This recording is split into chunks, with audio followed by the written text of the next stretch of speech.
Ating pong verse ngayon ay matatagpuan po natin sa aklat po ng Isaiah 55 verse 6 and 7. Hanapin mo si Yahweh habang siya'y matatagpuan. Manalangin ka sa Kanya habang siya'y malapit pa.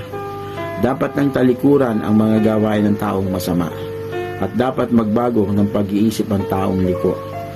Sila'y dapat manumbalik at lumapit kay Yahweh upang kahabagan at mula sa Diyos makakamit nila ang kapatawaran.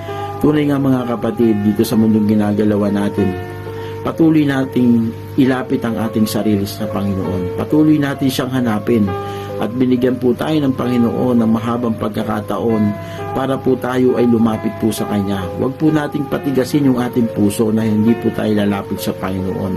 Alam niyo mga kapatid, ang Panginoon ay naghihintay lamang sa atin na palaging bukas ang Kanyang kamay para po tayo akapin. At kung lalapit po tayo sa Kanya, tayo po'y patatawarin. Ang sabi po ng Kanyang salita, if you confess our sin, He is faithful and just and purify us from all unrighteousness. Tunay nga po mga kapatid, kung tayo lalapit sa Panginoon, ay makakamtam natin ang kapatawaran ng ating kasalanan.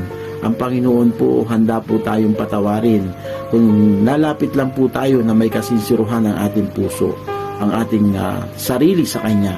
Kaya mga kapatid, sa mga oras na ito, huwag na po tayo magpatumpik-tumpik pa.